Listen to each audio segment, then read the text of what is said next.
for a webinar on the online learning experience. My name is Morgan. I'm an enrollment advisor. Today we're really happy to have a Master's in Public Health alumni, Tansy, with us. Hi, Tansy. How are you this evening? Fine, thanks. Oh, good. Tansy, could we start off by just having you tell us a little bit about yourself? Okay. Well, my name is Tansy Wade. I was born in Guyana in South America. Moved to Antigua. Well, I studied to be a medical technologist over there. Then I left after about 10 years of working as a lab tech. Continued over here, and then I decided to further my studies because I didn't want to be a lab tech anymore. So public health was complementary to being a lab tech, and I just found the University of Liverpool with a very strong program, and I decided to join them. It's been great since then. Oh, that's great. Well, thank you so much, Tansy, again for joining us today. We look forward to hearing more about your experiences throughout the presentation. I also have with me today Nicholas, who's a senior enrollment advisor, and he'll be answering your questions throughout the presentation. So hi, Nick. Thanks for joining us. Well, thank you to you, Morgan, for allowing me to join you this evening. And hello to you, Tansy. Hi, Nick. So we want to encourage you throughout the presentation to actually ask your questions. There is a box where you can type in questions if you see on your presentation. So to get things started, if you could just go ahead and type in and tell us where you're joining us from today. And we do have students from all over the world. Nick, could you actually tell us a little bit more about our global student body and about the University of Liverpool? Of course, it'd be my pleasure, Morgan. So, of course, our university is located in the UK, but we truly have a global presence within our online programs. We have about 10,000 students from 160 countries studying with us right now, and we have another 8,000 proud graduates. So we do extend from nearly every country in the world. As far as our university and our history and our heritage, we are proud to be associated with 9 Nobel Prize winners, and 81%, yes, 81% of our research is rated world leading or internationally excellent. So that is something that we're very proud of. This research impact has led us to be ranked in the top 1% of higher education institutions in the world. So that gives us the strong international reputation and global outlook that we like to provide to our students.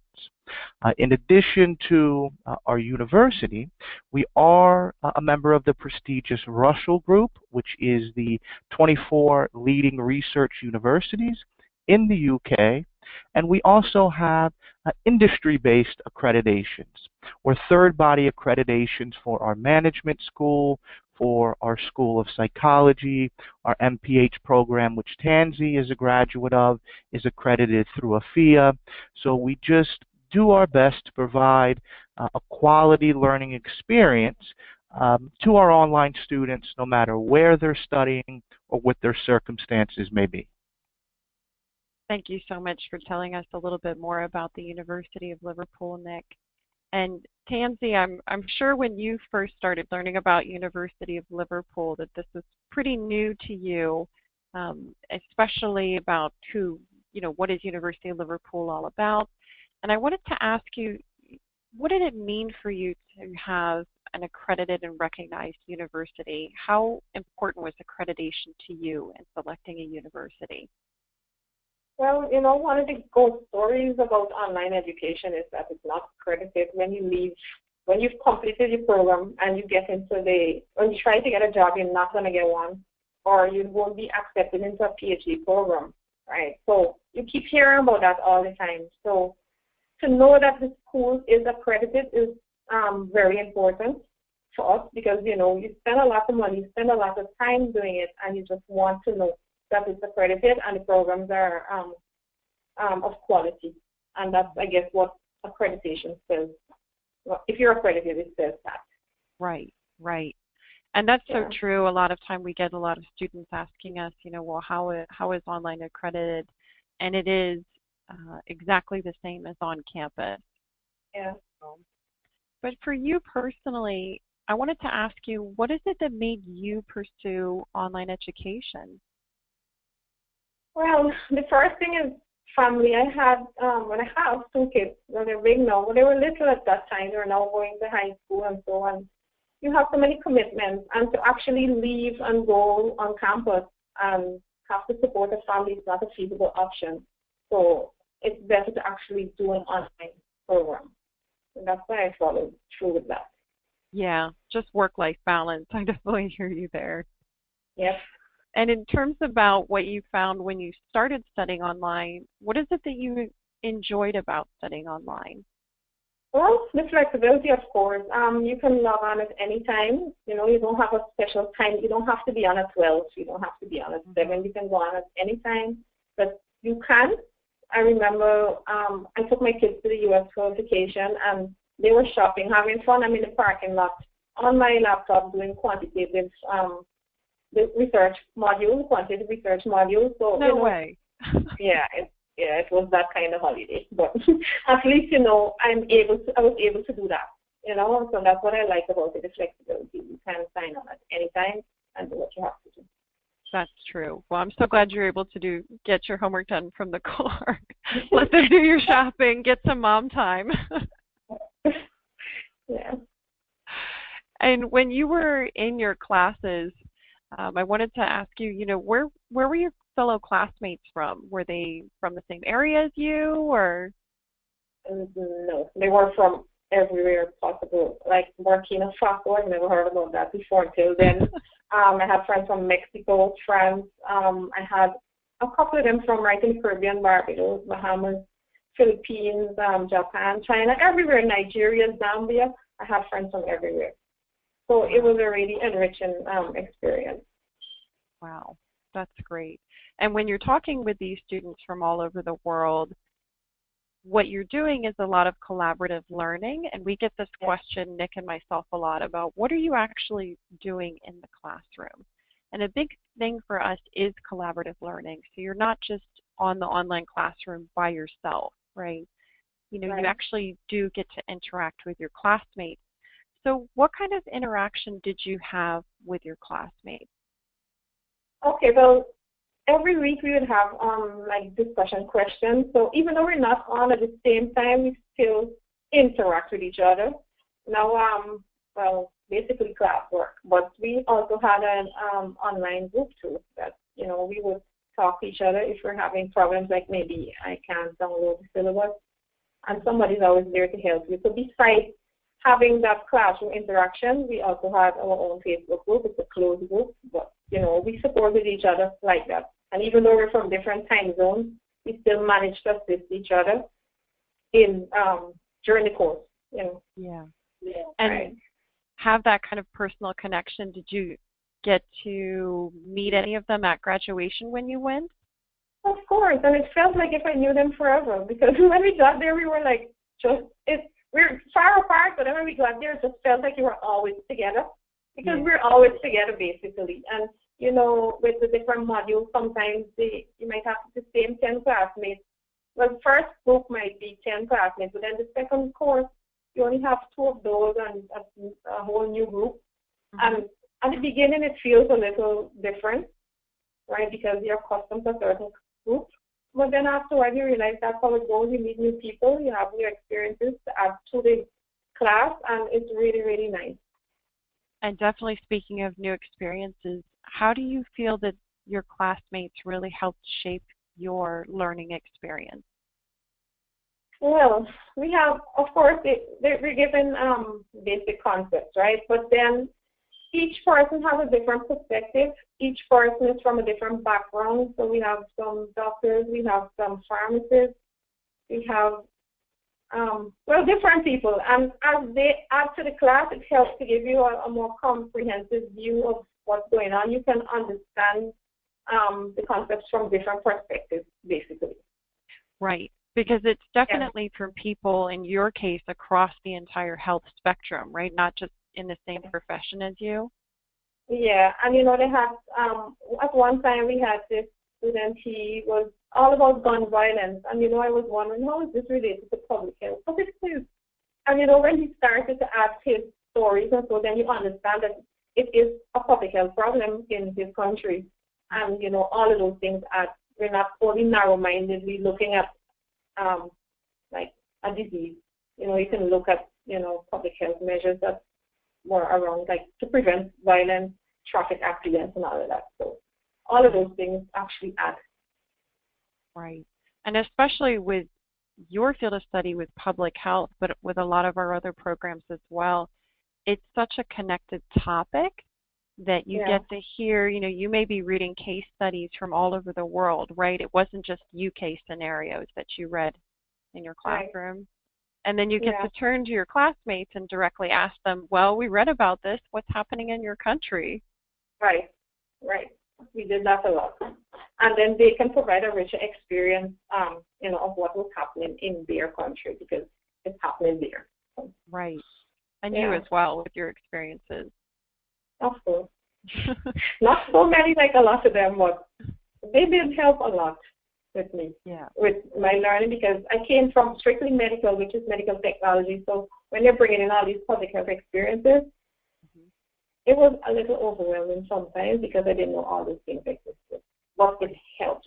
It helps to develop you as a public health practitioner. You can see from all different angles how public health is important. Right. And that's a great point. And we've talked a little bit about the fellow classmates, but our faculty as well come from all different perspectives and all different points of the globe. So I actually wanted to ask Nick, as an expert senior enrollment advisor, could you tell us a little bit more about the teaching faculty on our program? Of course, and first, what a great story, Tansy, to hear that you met students from around the world and studied with them online and then met at graduation. I mean, that is just a really great story. As far as the faculty, I'm proud to say that the quality and the global nature of our university also extends to our instructors. So they're going to be professionals and practitioners based around the world. I think at last count we had faculty in over 45 countries. About 6 out of 10 of them do hold doctorate degrees, and many have received national and even international recognition for their research and had research published in journals. They're really going to bring a wealth of experience. That's something that we really pride ourselves on. And when they're not teaching our students, they're out in the field practicing what they're teaching. So if you're in an MBA program, perhaps your professor is a CEO or someone that is out practicing business administration. So we're really proud of the reach of our faculty and the mentorships that they provide to our students. That's great. And thanks so much, Nick, about telling us a little bit more about our faculty. We have our faculty that are there to support you, but we also have a wide support network. So we have the 24/7 online library, we have 24/7 technical support, writing center. So Tansy, what kind of support tools did you use? I know that you and I talked a little bit about the library. What were your experiences with that? Well, the library was just awesome. The library had everything. I didn't have to look anywhere else for anything. I can go to the library and find books. I can find all the articles I need that the university requires. Also, the textbooks that are required, the library provides them, all of them, so you don't have to go and buy them. I also use Grammarly and the Writing Center, but I used them a little late. I used them during my dissertation. I'm sorry I didn't use them before. Even RefWorks, it was always there in the library, but I never took the time to look at them. And those things are very, very important resources that can help you from the beginning of the program, and you should make use of them. Keep close to them. Now, the student support managers, you need to keep close to those people also because they really help you a lot, right? So. That's true. We do have student support managers who are there to assist you. Nick and myself help you at the beginning of your program, and then our student support managers help you to stay on track throughout the duration of the program. And definitely we have all of our resources available in the library. Some programs you do have books. If you have any questions about that, you can ask your enrollment advisor about what's required for your particular program. But with it's great to hear that you're able to do all of your research, especially since you completed your dissertation using the library resources. And speaking of your dissertation, with your program, Tansy, how often did you access your classroom throughout the week? Well, I was one of those excited ones. I used to check it like every time I had a chance. I was on there checking to see who wrote what. Any hour of the night, whatever time I get up, I'm always on that. And it was exciting for me. So I was always on there every single day as much as I can. Mm-hmm. But you didn't have to be there every single day. No, I did not have to be there, but I was overly excited. Right. So you don't have to be there, but I just really liked it. Right. And it's nice that you can access your classroom any time of day or night, in the car, if you're shopping, with your kids. Exactly. So, well, it can be hard, since it is always there, to kind of balance when you should access your classroom with your personal life. So I wanted to get your perspective, because this is one of the biggest questions that Nick and myself receive from students is, well, how do you actually balance your time for study with your personal life? So what are your suggestions for time management? One of the main things, television out. You need to get rid of that. When you're studying, you just need to get rid of that, because you have your work. When you finish, you come home, you rest a little, and then you just start studying. But for me, I found the more I read, the more I understood the material. And if you really want to do good and want to understand what the program is about, you need to pay attention to your work and stop worrying with those distractions. Right. So what I did was actually get rid of the TV. Social friends, I tried to limit them a lot, right? Because I just really wanted to do well. And it was new to me. Public health was new to me. It wasn't something that I had a lot of knowledge about. So I have to make those adjustments to my life. Right. And in terms of involving your family as well, did you tell your family and your friends that you were doing the program, or did you get their support? Yes, I did. I think they're all public health experts now. Because as I would do things, I would just talk about it with them. And that helped me a lot. I'm busy all the time, and I'm involved in them in my studies. So as I'm doing new topics, I'm just going to go discuss this. Did you know about salutogenesis? And I'm just going to explain it to them. So I got them involved, and it worked out really well. I think they're smart now in public health.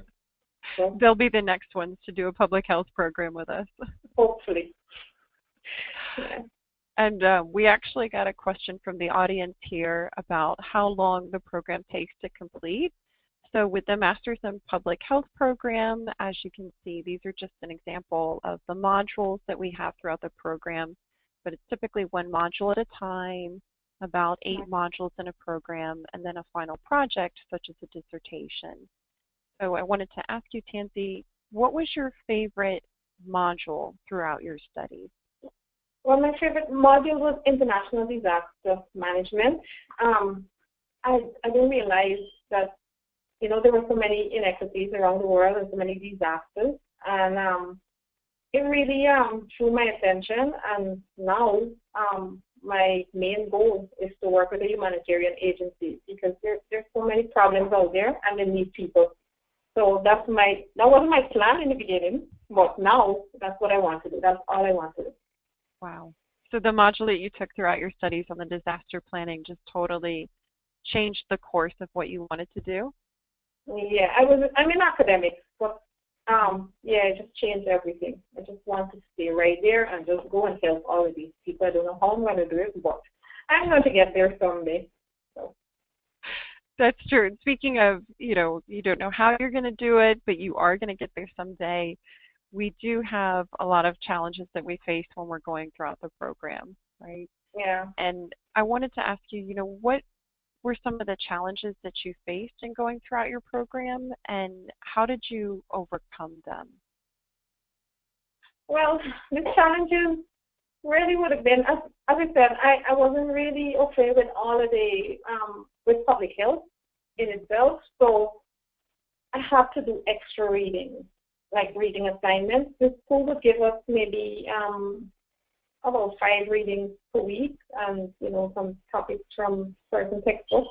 But then I did extra work. I had to do extra work to get over that. And even if I still suggest that you read more. The more you read, the better for you.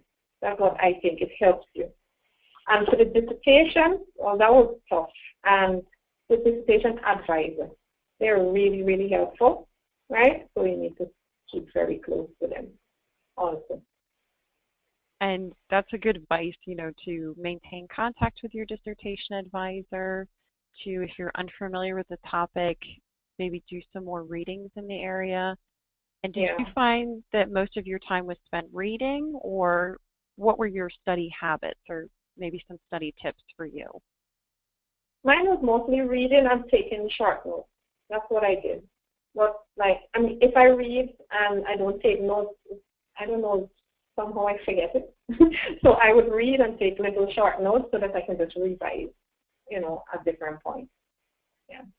And do you have any other study tips that you've developed, maybe for people considering doing a program? What would you advise? That was my main thing. I can't really think of anything else. It was just that. Just plan your time properly. If you know that you're going to study between 8 and 9, I'm going to read 2 or 3 articles, take your points.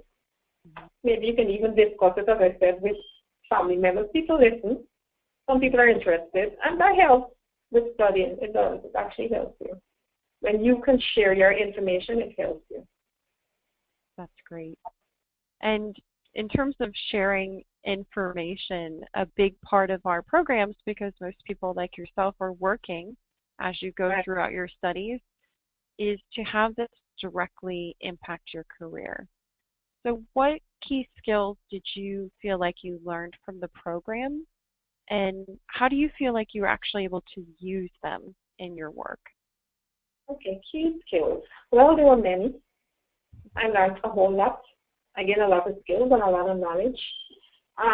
What I've used so far is the statistics aspect. To tell you the truth, I didn't really like statistics, but now I'm teaching it as part of evidence-based medicine, and it's very interesting. Learning how to interpret data. I did all of that in my 2 quantitative modules of UOL, and I didn't know that I learned so much until I started to teach and people started asking me questions, and I'm just learning all the answers, and I'm like, okay, wow, I didn't know I was that good. But they did prepare me well for that. That's funny, because we actually just got a question from somebody in the audience of, how did the Master's in Public Health program help you in your current career? So it seems like for teaching, but has it had any other impact on your work? Inadvertently, you kind of, so I'm working in the lab also, and you, incorporate it into your work every day, especially if you're in a medical area or academic, right? Even in the humanitarian sector also. You incorporate it every day without even knowing. And then sometimes, I go home and I sit back and I think about some kind of decision I made for the day, and then realize, hey, I got this from public health, and not because you did public health means that you can only incorporate it into a public health field. I'm doing evidence-based medicine. So you can use it in management of the health system. You can use it in so many different ways because there are so many different skills that you actually learn in the program. Yeah. And to help you kind of realize your skills, and if you do want to take that next step, as Tansy, as you and I were kind of talking about before, we actually have a career services center now. So this is a career advising network that helps put you in touch with other health professionals, in your case, or other professionals in your field. And we do have advisory and coaching services that will help you to get insights, some specialized webinars for your industry, as well as resume help, just the traditional services that you would even find on campus. Okay, that's awesome. Speaking of other resources, we do have Alumni Network.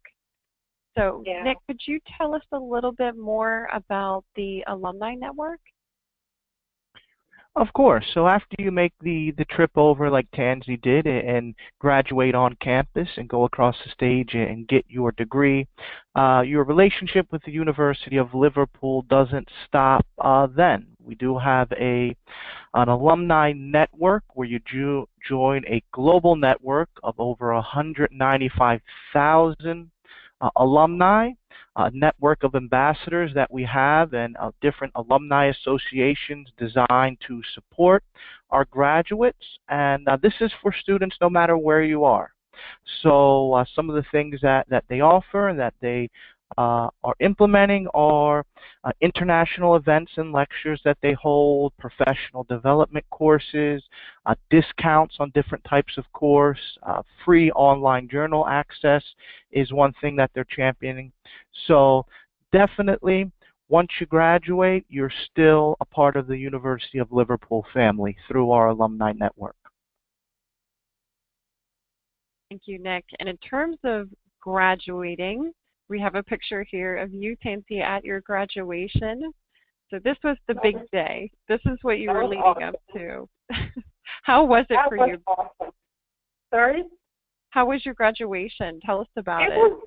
It was great. It was, I don't know, like nothing else. You know, after all the hard work to actually be able to go there and collect your certificate and meet with the Vice Chancellor, it was so nice. The ceremony was just perfect. We had some social events before, so we got to meet each other before the graduation, and it was really, really nice. I urge people to go to graduation. It's a really good experience. It actually makes you feel like, you know, you did it. It helps. Because even when I got my my dissertation grade and they told me I passed, I was still thinking I passed. I wasn't sure. I had to go to the graduation to make sure that I passed, you know. So that kind of completed the whole thing for me. Just to make sure it's real, right? Exactly. It was really nice. And I can't say right. Oh, and we actually had a question from somebody of, you know, is this the same diploma, or were you actually graduating with the same people that were on campus as online? But your graduation ceremony was both the campus students and the online students, right? It was everybody for that time who was graduating. So we had a lot of, like, even the medical students, all the health programs, they graduated at the same time. So the online students were there, and also the on-campus students. Everybody were there together. Yeah, they were together. And we actually have a picture of the sample degree or diploma, depending on what you call it, that you received. It is, as you can see, exactly the same. Your degree does not say online on it anywhere. It doesn't, no. Right. It just says from the University of Liverpool, Masters in Public Health, that's it. It doesn't say anything else about online. It doesn't separate us from the on-campus people. It's just the same thing for everybody. Although I think you should get more credit for having done it while you're working. It's tough, but you know, if I can do it, anybody can do it. So that's why I look at it. That's true. Yeah. So we're going to take a few questions here. Do continue to write your questions directly into the question box for Tansy. And we do have a question about what is your biggest takeaway from your online learning experience? Well, it is challenging, right? But you need to be focused, right? And you know, when you're through, well, you're gonna hear a lot of skeptical people. They're gonna be saying things like, you know, an online degree is not worth it. It's kind of like cheating. You don't have to write exams. You don't have to do this, but it's very rigorous, right? And when you finish, when you complete it, you learn so much. You learn a whole lot. It's not anything less. I studied on campus and I studied online, and it's no less. Wow. Definitely not less. That's great. And in terms of, you know, exams, we did get a question here of what kind of assignments did you have to do throughout your program? Did you have to take any examination? It wasn't exams. It was mostly like short assignments, maybe around 500 words every week. Then we had discussion questions. We also have, so we would have an assignment on Saturday, one on Wednesday, and a couple in between, little ones. And then the final assignment, it was about 2,000, 3,000 words. So it was mostly writing and referencing, something that you'd expect in a master's program or a PhD program. It was a lot of writing, right? But if you don't understand what you're reading, then you're not going to write properly. You really need to read all the assignments really, really well. You require articles and stuff. That's good advice. So to really take the reading seriously, to read through the material, because it's not like a test, like you said, it's mostly your reflection when you're writing. Right. It is. So you have to combine the information from all these different articles into one, in your own words, of course, proper citations and references. It's really academic work. You really need to stay focused and don't fall behind with your readings at all. That's my main, what's the word? Okay, that's the main thing I would tell you to do. You need to focus on your reading. You have to. And we did get another question that kind of deals with that, but what challenges did you experience specifically as an online learner? As I said, do not fall back in your reading. From the time, okay, so you get your readings on Wednesday, you start reading on Wednesday. Don't wait until Friday to do it, or else you're in a lot of trouble. So that was the biggest. You have to keep reading. That's why I said no television. Try to cut down on your social, all those fantastic social events that you don't really need while you're studying, and you'll get through fine. Right. So that's the biggest challenge. Yeah. That's kind of like what we, right, what we kind of talked about before, that it's always there, so that you do have to motivate yourself to really sit down and section off some time, some study time for yourself. Of maybe these are my hours, right? Yeah. And tell your family, this is my time. Yeah. Right. So we did get a question. Let's see here. Have you had any experience in terms of other people asking you about your degrees, of whether or not it was like a valid degree? Anybody asking you about your University of Liverpool education? No, I haven't had any problems with that since I've done it. I guess everybody knows that it's a recognized university. So I haven't had any issues with it. When I was starting, I had questions, right, about it. But then as I went through, I didn't have any problems at all. None at all. That's great. Well, do keep the questions coming. If we can't get to all of your questions, then we will have an enrollment advisor reach out to you. And speaking of enrollment advisors, the next step when you do have further questions is to reach out to an enrollment advisor. So Nick, could you tell us a little bit more about what happens when you speak with an enrollment advisor and what the application process is like?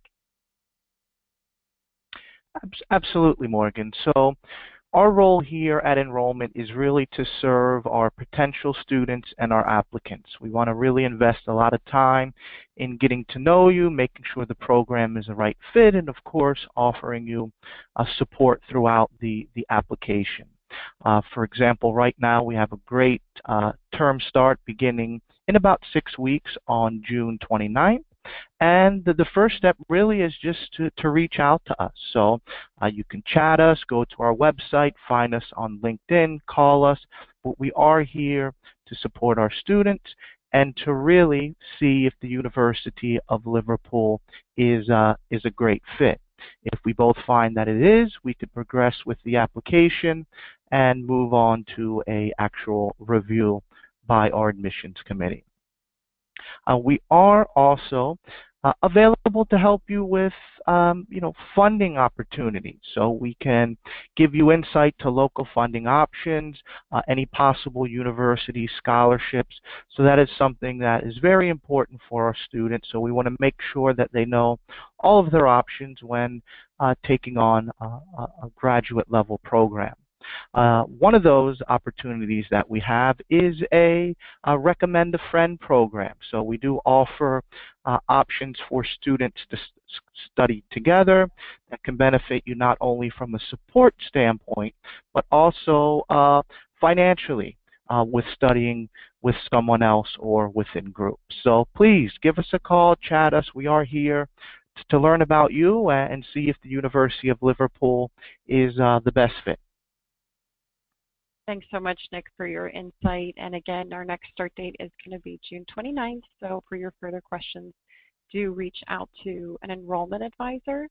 And Tansy, I did want to thank you again for your time this evening with us, for sharing all of your insight, what it's been like for you to study with the University of Liverpool. I know we've asked you many questions this evening, but if I could ask you just one more question, what's one final piece of advice that you would give somebody considering studying online with the University of Liverpool? What piece of advice?